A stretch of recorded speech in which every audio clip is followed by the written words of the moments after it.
The great hall of the Galactic Council was silent. Rows of alien ambassadors, robed in the colors of their worlds, turned their eyes to the figure standing in the center. The light from the crystal ceiling shimmered across her silver skin and caught the soft violet waves of her hair. She was Princess Aranel of the Lutheri Empire, only daughter of the High Empress, and she had just made a request that left the galaxy's most powerful leaders speechless. "I will travel to the new colony world," she said, her voice calm, but firm, "but I will only go aboard a human vessel." The words hung in the air like a challenge. Around the chamber, murmurs began to rise. The reptilian ambassador from the Sereth clans leaned toward his aide, his frilled crest twitching with confusion. The crystalline being from the core clusters flickered with rapid pulses of light, the translation devices struggling to keep up with their questions.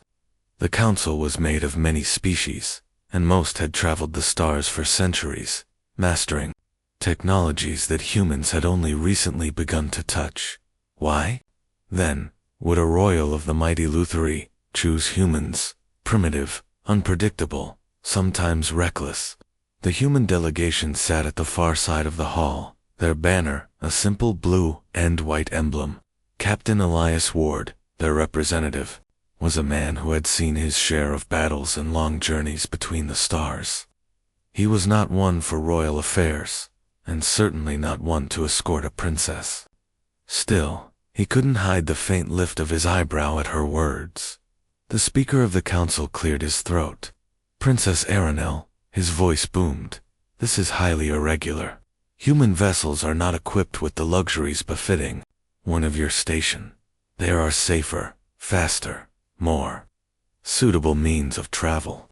Her silver eyes met his without flinching. "And yet," she said softly, "I will go with them. I have my reasons." No further explanation came, no long speech to justify her decision, just that single statement, spoken with the certainty of someone who would not be swayed. Captain Ward rose slowly from his seat, his dark uniform neat, despite the long voyage he had just completed. "Your Highness," he said in a steady tone, "my ship isn't a palace. It's not even a pleasure cruiser. It's a working vessel, steel corridors, recycled air, crew quarters barely large enough to turn around in. If you're expecting royal treatment, I'm afraid you'll be disappointed." A small smile touched her lips. "I'm not seeking royal treatment, Captain. I'm seeking something else. Something I believe only humans can give." Her answer made no more sense to him than it did to the rest of the council, but something in her voice, quiet but unshakable, made him decide not to press the matter. From that moment, whispers spread like solar winds across the galaxy. The Empress's daughter, traveling with humans. Was it a diplomatic game, a secret mission, or some strange whim? No one knew.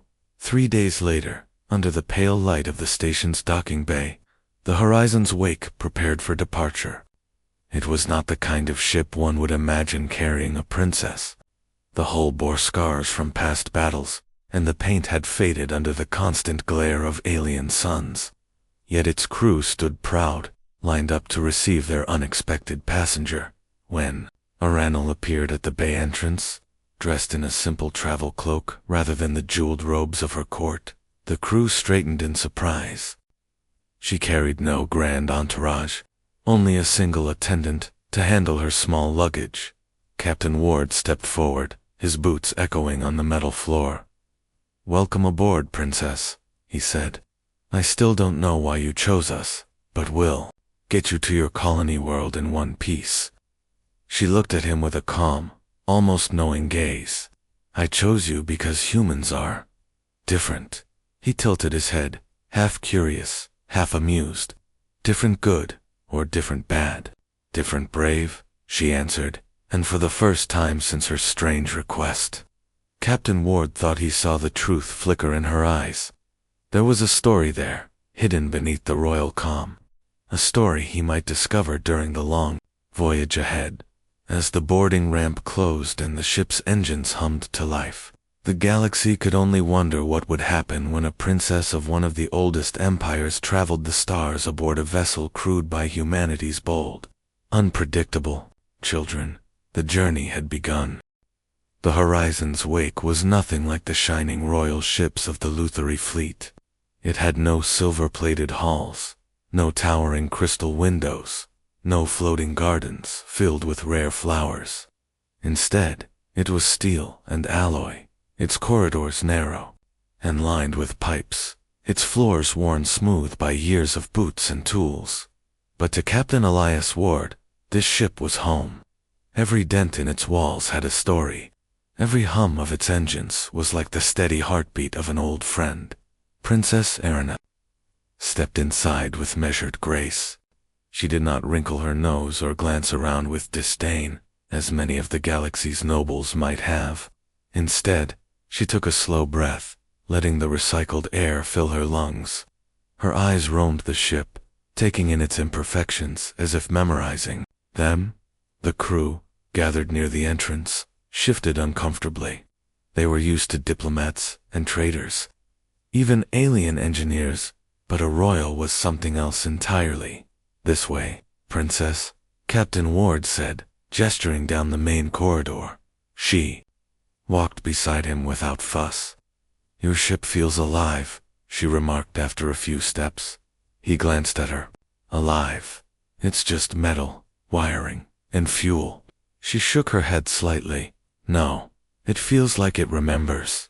Every scrape, every repair, every journey, as if it has been through battles and still stands proud." Ward didn't reply right away, but deep inside, he understood exactly what she meant. They passed through the mess hall, where a few off-duty crew members sat hunched over steaming bowls of ration stew. Conversations halted as all eyes turned to the princess. She smiled at them, not a cold, polite royal smile, but one that reached her eyes. Some nodded back, others stared, unsure of how to act around her. Her quarters were small, by Lutheri standards barely. Enough room for a bunk, a fold-out desk, and a storage locker. There were no silk sheets, no glowing art displays, no servants waiting for orders. Still, she stepped inside and set her small travel bag down without complaint. "It is enough," she said simply. Ward raised an eyebrow. "You're not exactly what I expected from a royal passenger." Her lips curved into a faint smile. "And you are not exactly what I expected from a human captain." Later, when the ship prepared to undock from the massive orbital station, Aranel stood on the bridge. She watched through the main viewport as the station's lights faded behind them, replaced by the deep, endless black of open space. There was no fear in her eyes, only a quiet, focused expression, like someone stepping into a path they had chosen long ago. "You've traveled before?" Ward asked. "Yes," she said softly, "but always with my people, always in the safety of fleets and guards. This is different." The hum of the engines grew stronger as the horizon's wake entered jump readiness. The crew worked quickly, at their stations, voices low but steady. Aranel listened to them, hearing the mixture of professionalism and banter that humans carried everywhere. When the ship's helmsman announced, "Ready for jump?" Captain Ward gave a short nod. "Take us out." A moment later, the stars stretched into lines, and the ship leaped forward into the shimmering tunnel of hyperspace. Aranel's gaze stayed on the view. "It feels freer than I imagined," she murmured. Ward leaned back in his chair. "Space is freedom if you're willing to fight for it, but it can turn on you just as fast." She turned to him. "That is why I chose a human vessel." He frowned slightly, still waiting for the part where that makes sense. "Perhaps," she said, her voice quiet, "you will see before this journey ends." The captain studied her for a moment, trying to read the guarded look in her eyes. There was something there, something deeper than mere politics or curiosity. But she did not offer more, and he did not press. Hours later, as the crew settled into their routines, Aranel walked the ship's halls alone. She saw engineers laughing together as they tightened bolts on a coolant pipe. She heard the soft hum of music from a cabin door left slightly open. She smelled the faint aroma of strong human coffee drifting from the galley. It was not a royal vessel, but it was warm, it was alive, and, in a strange way, it already felt safer than the grandest palace ship she had ever known. The journey had only just begun. But something inside her whispered that this was exactly where she was meant to be. The horizon's wake slipped through hyperspace, its engines humming with the steady rhythm of a ship built to endure long voyages. Life on board settled into a pattern: shifts, maintenance, meals, and watch duty. But for Princess Aranel, every moment was a discovery. She did not hide in her quarters. Instead, she walked among the crew, asking questions with genuine curiosity. In the engine room, she watched the chief engineer replace a cracked fuel conduit. His hands blackened with grease. "Why not replace the whole unit?" she asked. He grinned. "Because parts don't grow on trees out here, Princess. We fix what we've got, keep it running, and hope it holds until the next station." She nodded thoughtfully. The idea of making do with limited resources was foreign to her people, who could summon almost anything from their vast empire's reserves. In the mess hall, she shared meals with the crew: thick stew, toasted bread, and the bitter drink humans called coffee. The taste was strange at first, but she found herself returning for more. There was something grounding about it, something honest. The crew began to warm to her. They were surprised by her lack of arrogance, the way she listened when they spoke, the way she laughed at their jokes even when she didn't fully understand them. One evening, as the ship passed close to a glowing nebula, she stood at the viewport, beside Captain Ward. The swirling clouds painted her silver skin in shifting shades of blue and violet. "In my empire," she said softly, "leaders do not stand beside their people. They watch from towers, from palaces, from safe distances. They are worshipped, but rarely spoken to. When I walk your ship, your crew greets me as if I am anyone." Ward glanced at her. "On a human ship, everyone works together. Rank matters, sure, but you're still part of the same team." She tilted her head, a faint smile on her lips. "I think I like that." The days passed, and Aranel learned more about human ways. She watched as the navigator plotted courses by both star maps and gut instinct, a method that made no sense to her mathematically trained mind, but somehow worked. She listened to the medic explain how humans adapted to wounds, pushing through pain to keep moving.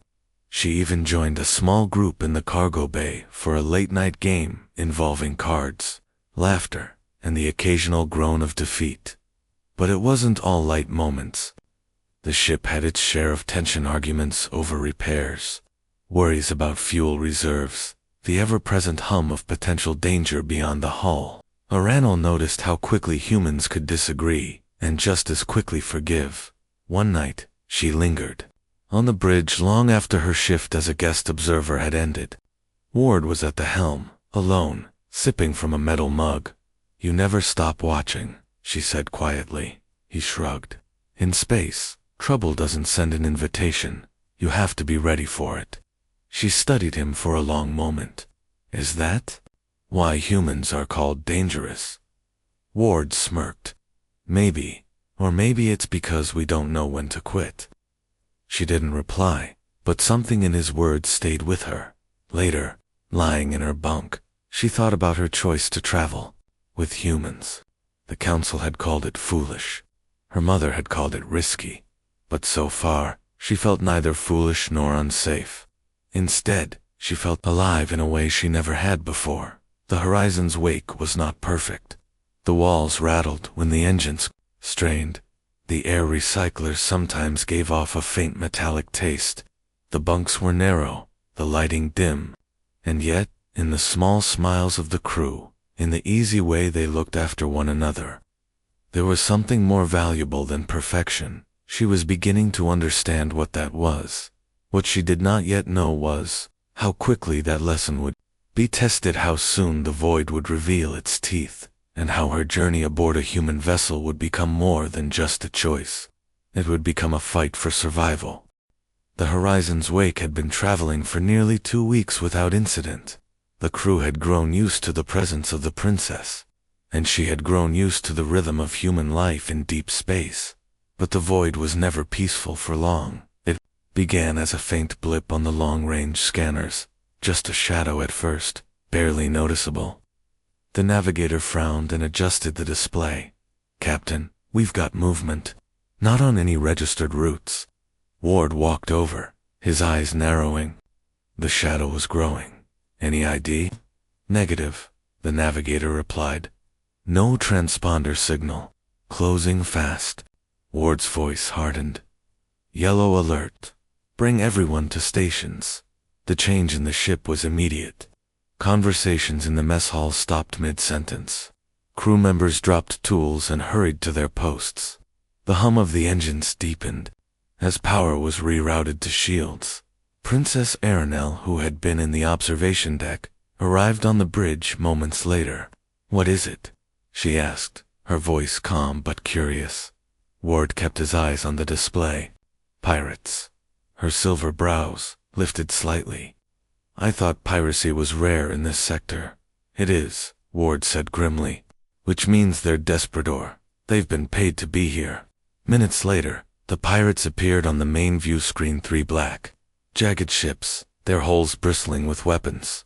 Their engines burned with a sickly red glow, and the symbol of the Scourge Marauders was painted across their prows like a challenge.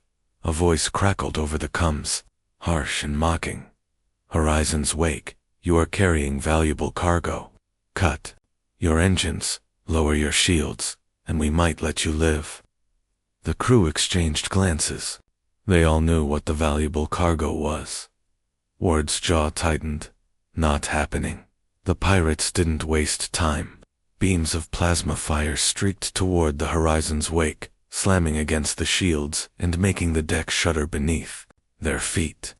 The crew moved quickly, returning fire, adjusting course, trying to keep distance. Aranel stood near the captain's chair, steady despite the vibration of impacts.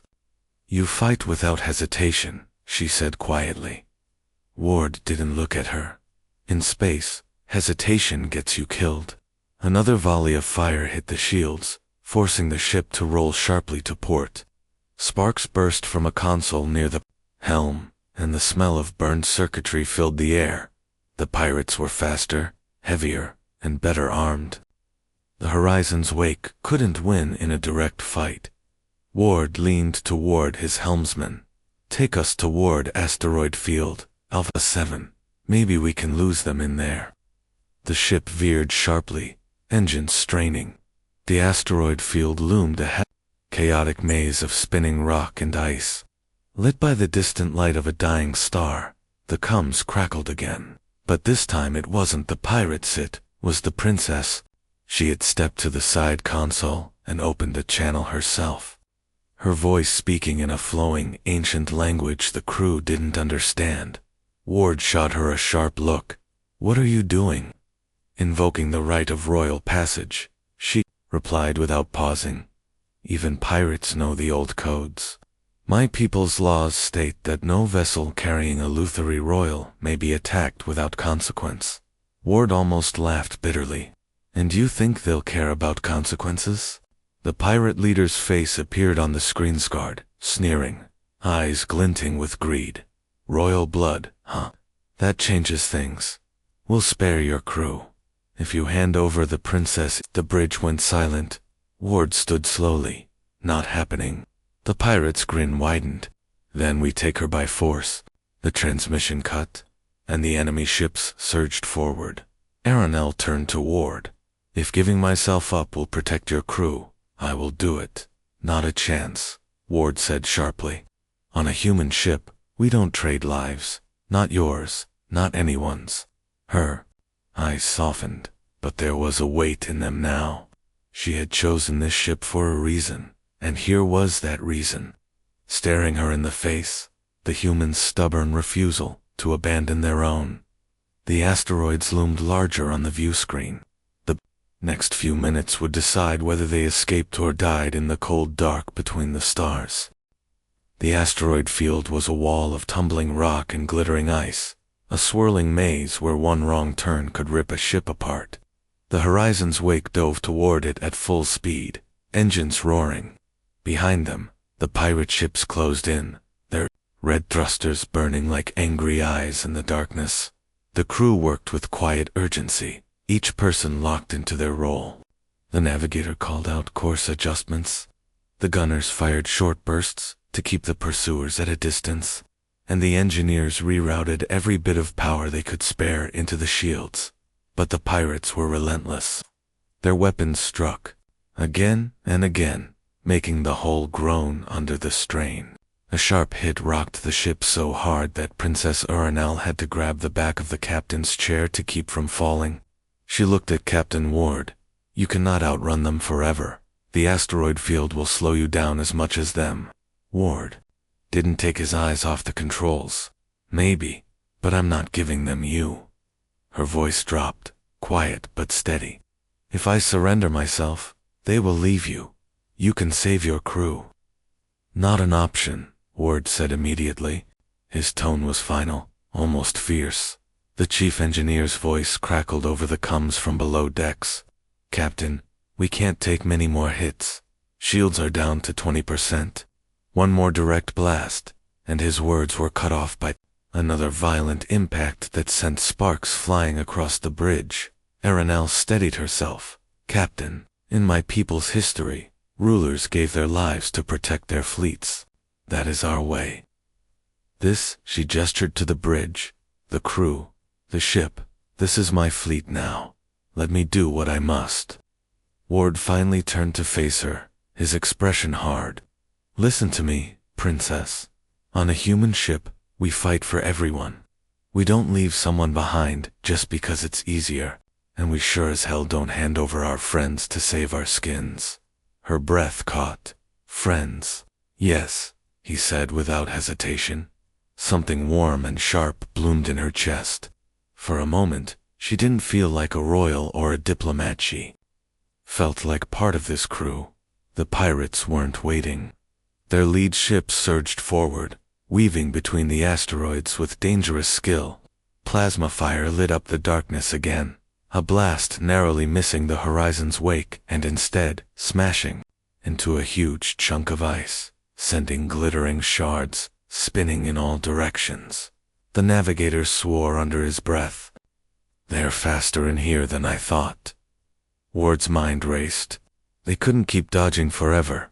He needed a plan and he needed it now. Engineering. He barked into the comms. Give me every ounce of engine power you can. We're going to outfly them. That'll overheat the drives in minutes, came the reply.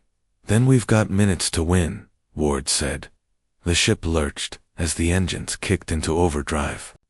The deck vibrated under their feet, and the noise grew into a deep, bone-shaking rumble. Ward steered hard to avoid a massive spinning boulder, then twisted through a narrow gap between two jagged rocks. The pirates followed, but their formation broke apart slightly, the smaller ships trying to keep up while avoiding collisions.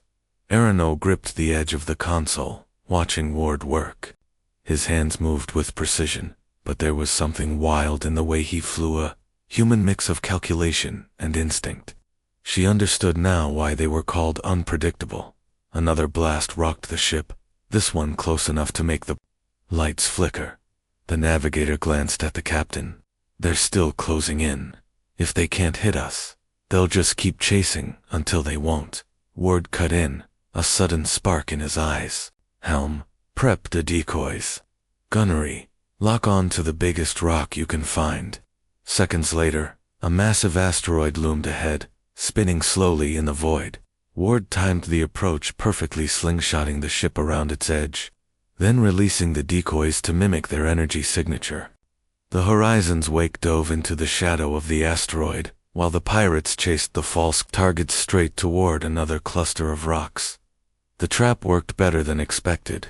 Two pirate ships collided with the debris in a flash of light. The third veered away at the last moment, but its hull scraped against an asteroid, leaving it trailing smoke and sparks. The bridge erupted in cheers. The crew's relief was loud and unrestrained, but Ward only allowed himself a small smile. They had survived for now. Aranel turned to him, her voice low, but full of something she rarely let others hear. You risked everything for me. He met her gaze. That's what humans do. She held his eyes for a long moment, and deep inside, she knew her decision to travel aboard a human vessel had already been proven right. But she also knew the danger wasn't over. Somewhere out there, in the dark, more threats were waiting, and next time, they might not have an asteroid field to hide in. The Horizon's wake limped through the last stretch of the asteroid field. The hull was scarred, shields were down to a whisper of power, and half the crew bore burns or bruises from the shaking impacts. But they were alive. The pirate fleet, however, was not gone. The decoy maneuver had destroyed 2 ships and crippled a third, but long-range sensors showed at least 1 pirate vessel still trailing them, keeping its distance for now, waiting for the right moment to strike. On the bridge, the crew worked in silence, the adrenaline of escape slowly draining into exhaustion. Captain Ward sat in the command chair, his jaw tight, scanning the void ahead. Princess Aranel stood near the viewport, her hands clasped loosely behind her back. Her gaze was fixed on the stars, but her mind was elsewhere. She had been aboard many ships in her life, grand, polished vessels that could glide through space without ever feeling the touch of danger, but none of them had felt like this. None had felt alive. She turned to Ward. You fought as if my life was worth the risk of all your lives. Ward glanced at her briefly before focusing back on the controls. Because it was. You're part of this crew now. Her silver eyes studied him for a long moment. Do you speak so for all humans? Or only for yours? The corner of his mouth twitched. Most of us, the ones worth calling human, anyway.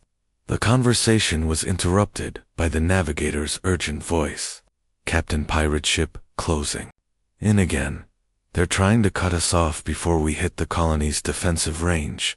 Ward's hand tightened on the armrest. We're not letting them take another shot at us. Engineering. How fast can you get us to full burn? The engineer's voice came back over the comms, strained but determined. If I push the engines harder, they'll melt in half an hour. Then push, Ward ordered. The ship roared forward, the vibration running through every bulkhead. The last pirate vessel responded in kind, streaking toward them like a predator chasing wounded prey. Aranel stepped closer to Ward's chair. You cannot win in open combat. The ship is damaged. We don't need to win, Ward replied. We just need to make them lose. She tilted her head. And how will you make a predator lose? By showing it you're not prey, he said. The plan unfolded quickly. Gunnery teams prepared the last of the ship's heavy missiles. Navigation calculated a sudden course shift that would take them dangerously close to a cluster of unstable debris left from an old mining operation. If timed perfectly, the debris could be triggered into an explosive chain reaction. But it was risky, one wrong calculation, and the Horizon's wake would be caught in the blast as well. Ward turned to his crew. You all know what's at stake. We do this right. We go home. We mess up. We don't go anywhere. Not one crew member hesitated. When the pirate ship closed to firing range, Ward gave the order. The Horizon's wake swerved sharply toward the debris field, dodging incoming fire. The gunners released the missiles not at the pirate ship, but at the most unstable section of the debris. The missiles struck, and the void lit up in a blinding flash. Shards of rock and metal exploded outward in a massive wave. The pirate ship tried to turn, but it was too late. The shockwave slammed into it, tearing its hull apart. The explosion scattered its remains into the endless dark. The bridge filled with the sound of relieved laughter and cheers. The crew's fear broke into celebration, the tension melting into joy. Aranel stood silently for a moment, watching them. Then she spoke, her voice steady but warm. Now I understand why humans are feared in battle, and why they are loved by those who stand with them. Ward looked at her, a faint smile in his eyes. It's not about fear or love, Princess. It's about trust. You put your life in our hands, and we put ours in yours. That's how we win. She held his gaze, feeling the truth of his words. Somewhere deep inside, something shifted. She had not just traveled on a human ship, she had become part of it. The colony was only a few hours away now, but Aranel knew that when she stepped off the horizon's wake, she would not leave unchanged, and neither would they. The horizon's wake emerged from the shadow of the last moon, and the colony came into view, an arc of shining light suspended in the blackness of space. It was a safe harbor after a long, dangerous journey. The crew fell silent as the view filled the viewport. Some of them had friends or family on that colony. Others had simply dreamed of its warm gravity and fresh air. For all of them, it meant one thing: survival. Princess Aranel stood at the center of the bridge, her gaze fixed on the sight. This was her destination, her political mission's end. Yet, strangely, she felt no victory in reaching it. Instead, she felt a quiet heaviness, as if something precious was about to slip away. Captain Ward's voice broke the silence. Prepare docking sequence. Send word to the colony governor. Let them know their special passenger has arrived. The crew chuckled softly at the phrasing, but Aranel's expression didn't change. She kept her eyes on the stars until the ship began its slow drift toward the docking ring. The landing was smooth. Colony guards stood in perfect formation on the platform, dressed in silver and white. At their head waited Governor Solon, tall and formal, his face an unreadable mask. He stepped forward as the hatch opened.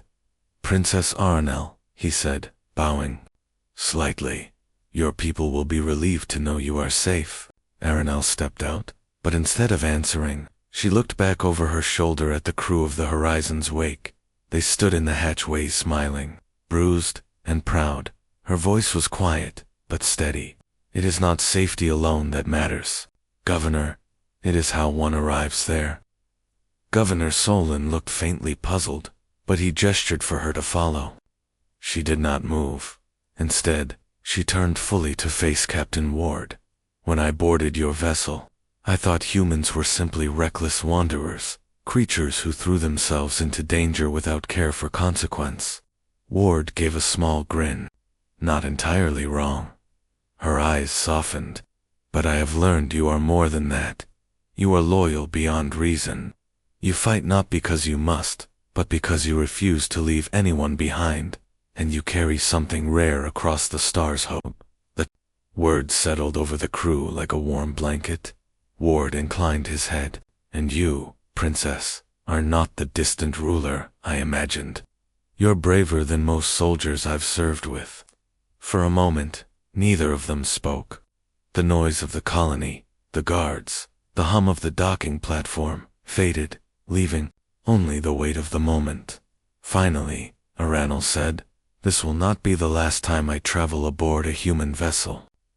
Ward raised an eyebrow, planning another dangerous trip already. She smiled, truly smiled for the first time in days. Not planning, promising. The governor cleared his throat, reminding them of duty. Aranel stepped toward the colony's gates, but paused halfway.